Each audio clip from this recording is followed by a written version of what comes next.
I was recently at a party where there was a mother who had a young son. He was about 3 years old, and I didn't know her. I didn't know the little boy.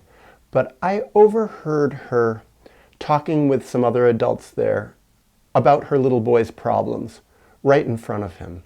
She was saying how he was hyperactive and how when he eats sugar he bounces off the walls and does all sorts of inappropriate things and breaks things, and how he sometimes even behaves that way when he's not having a lot of sugar, and how she has to take a lot of extra special care of him, and how difficult it is to be around him sometimes. And I watched the little boy as she said these things, and he looked so forlorn, so sad. He knew what she was talking about. Maybe he didn't know some of the big fancy words she was using, but he knew the sentiment. He knew that she was talking about him. It was pretty clear he didn't like this at all. It looked to me like he had to swallow all his feelings. He had to hold everything inside. He had this blank, sad look on his face. And I could see that he'd been through it before. He'd been through it many, many times with her. And he knew that she wasn't speaking about him in a positive way. The other thing was, I could see that she enjoyed talking this way about him. She had a certain happy tone in her voice. It would, I don't know what you would call it, but when the tone in her voice didn't mix what she was talking about, it was like she was getting some pleasure out of discussing his problems with other adults. It was like she was getting people to feel sorry for her, being a victim in a way, a victim of her son. And it got me to thinking about this subject, about parents who talk about their children negatively right in front of their children. Sometimes I've seen parents talk about their children negatively where they're not seeming to get pleasure out of it. Sometimes they're actually really seeming to look for help. What do I do with this problem? This problem is driving me crazy.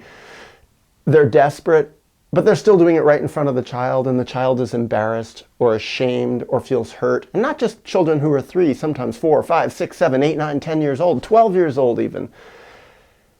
And what I see in these cases, all these cases, is parents who are disregarding the self of the child. It's as if the parent doesn't even realize that the child has a self. Or in the worst case, perhaps even like this mother, you gotta wonder, was there a kind of sadistic element? Like she's actually trying to hurt the little boy. She can see that he's not happy hearing this, and yet she is feeling happy. It's like maybe she's getting even with him in some way. He's difficult in her mind, so she's going to get even by talking badly about him in front of other people. Or maybe she's just getting a chance to vent some of her frustrations to other people. One wonders when they are alone, and I think she's a single mom. When they're alone, probably she vents at him, tries to stop him from behaving this way, which is probably why he looked so shut down to me. I watched him for a while throughout this party, and he just seemed like a little boy who was very much withdrawn into himself, very lost, not present, not interactive, didn't smile at all when people would talk to him. Because I saw quite a few people tried to talk to him and engage him. There weren't other children at the party. He didn't say anything. And yet a couple of times I saw him talking with his mother, and it was clear he was a very verbal child. So it was like something about him had gone inside of himself. Well, I also think about my own history when I was a little boy. Probably about this little boy's age, 2, 3, 4 years old. My mother used to talk about me. And as I got older too, said a lot of embarrassing things. I remember as I got older, I really started to dislike it. And I tried to tell her, don't tell those things about me. She would say embarrassing things that I did. Sometimes about going to the toilet, things like that. Telling people who came over to the house, visitors, strangers, telling them about illnesses that I had had, but her big one when I was very young. And I remember when it first hit me, she would talk about my anxiety. Daniel's a very, very anxious boy. And she said it, I think, kind of similarly to this mom, which is probably why I picked it up and why it hit me so hard. it was almost like she was bragging about how many problems I had. I was anxious, I was stressed out, I didn't know how to express myself, I would become very frustrated. Was I that way back then? I really don't know. I don't know that there's any objective evidence that I was that way, but she made a point repeatedly, such that I really remember it all these years later, decades later, of presenting me to the world as a kid with problems. Mental problems even. This is before I think they were going around diagnosing and medicating children so much. Now they do it all the time. Perhaps nowadays I would have received a diagnosis and been psychiatrically medicated. But back then, I only received the pathologizing from her. And I remember it really hurt me. I didn't like being talked about that way. And when I say she was kind of bragging about me, I think it was that she was bragging that she was a mother who could handle a boy like this. She was strong. She was tough. She was long-suffering. It was like she was sharing my problems to show how healthy she was, what a super mom she was, that she could deal with the bad fortune of life, the bad hand of cards, by having a boy who had so many problems. And did she get sympathy? Did she get pity from other people? Probably a little bit. But when I think about it now, it probably was such a little bit that it was almost irrelevant compared to how much pain it caused me. Because the lesson I learned as a little boy was that I didn't count. Myself didn't count. My feelings didn't count. And didn't count to the most important person in my life, in my world, my mother. And so when I saw this little boy at the party, and his mom was doing, virtually to some degree the same thing, and when I've seen it so many times in so many different permutations, I think how common it is that parents don't really recognize the self of their child, and on top of that, don't honor the self of their child. And why would that be? Why would a parent not honor the self of their child? Well, I can speak best about the situation with my mother. And that's that my mother herself wasn't honored as a self when she was a child. She was disregarded. She didn't really get cared about that much. She didn't get loved that much. There was a huge amount of betrayal and violation in her childhood from her parents in all sorts of different ways. And as she grew up, it just went on. And in so many different ways, my mother shut down and didn't retain a self. She developed a false self, a very strong, powerful false self that allowed her to survive in the world and to survive in my family system and to believe that she really was a self. And I think the world believed she was a self and a strong personality. But it wasn't really who she was at all. She wasn't really a real person in her own life, in her relationship with herself, in her relationship with my dad, or in her relationships with others in the world. She didn't know herself. She was very disconnected to herself. And I think because of that, I threatened her, because I was a real self. Every little child is a real self.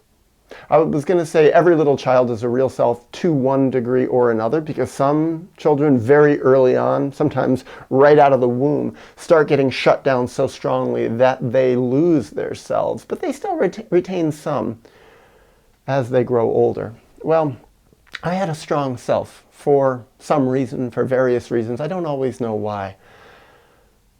But it threatened my mom. It was like, I think it impinged on her. It made her feel all sorts of different feelings that she didn't want to feel. Also, I think it made her feel jealous. What right has this little boy to have a self when I don't have one? It reminded her of what she lost and what she didn't know how to get back. Or what she did know how to get back, but the knowledge of how to get back was too difficult for her, too painful. There would be too much sacrifice. I believe that is true, because all these decades later, now my mother still has a false self, a very strong false self. She's not a real person in her relationship with herself or others. And I believe she could make that journey back to herself. It would just be so incredibly painful. And the more decades of hiding and being dishonest make it harder and harder. There's a lot more to undo. There's a lot more to admit. There's a lot more pain to grieve. And I think that's fundamentally what it is. The pain of losing oneself very early on in one's life. That trauma of being forced to lose oneself. That is what a person has to experience, re-experience, to grieve it, to grieve the loss, to be able to gain the self back. And that's incredibly painful. I think it's probably true with that mother I saw the other day who was talking negatively about her little boy who still had some remnants of a self at 3 years old. She didn't seem to have a self. I talked with her a little bit. It didn't seem like there was much there. I didn't get a feeling of authenticity or sincerity in my conversation with her. When I looked her in the eyes, it was like I wasn't looking into the eyes of a person who was really there, who was really alive. I think I've become much more clued in to other people's authenticity after having gone decades of grieving and returning to my real self. I think I also can much more easily see the true self of children, to realize that they are alive to the degree to which they have retained their true self. And the reverse is true. So often I see this. I see this all over the world, even with children with whom I don't speak a common language, that they pick up that I see them. They realize, oh my God, a true self has appeared in my life, has appeared in my family system, perhaps in my home. And they gravitate toward it because they realize that I can see them, that I honor them for who they really are, that I am not threatened by their true self, that I'm not trying to kill their true self. They feel good being seen. Children love to be seen. And sometimes I've seen that when I see them, when I acknowledge them, and they feel good about that, their parents can become threatened. Because sometimes the parents, often I think the parents, both parents together in a kind of conspiracy, are fighting together, are conspiring together to shut down this child, to socialize this child, to make this child fit in. And I'm not talking at first to fit into the world. I'm talking at first to fit into the family system. Because yes, the true self of a child does threaten the false self of the parent. And the false self of everyone. Because authenticity is a very powerful thing. And from the perspective of inauthenticity, authenticity is dangerous. Authenticity says to inauthenticity, you are a liar, you are faking it, you are artificial, you are not real. And it starts like an acid almost to corrode the facade of inauthenticity and make that inauthenticity start to become real. It makes the truth, the grieving process that is bubbling up and putting pressure on the inauthenticity, on the falseness, on the fakeness. It starts to bubble out. And I think that's the anger that a lot of these parents have, the hostility that they have when they talk so openly, in negative ways, about the child, disregarding the child. They are expressing some of the anger that the child is bringing up from them, the anger that they need to begin their grieving process, because it's impossible to grieve without feeling anger. Anger, I believe, from what I've seen, from what I've observed, from what I've lived through, is a vital part of the grieving process. It's not the core part of the grieving process, but often the anger is what begins the grieving process. The anger about the betrayals that one has experienced, the harm that has been done to one. To feel angry is appropriate. It's a good, healthy, normal response. But underneath the anger is the despair and the sadness. And that is what these parents are causing in the child initially, right away. They're causing the children to feel sad and to feel despairing, because there is no more painful feeling for a child than not to be seen and honored and loved by the parent.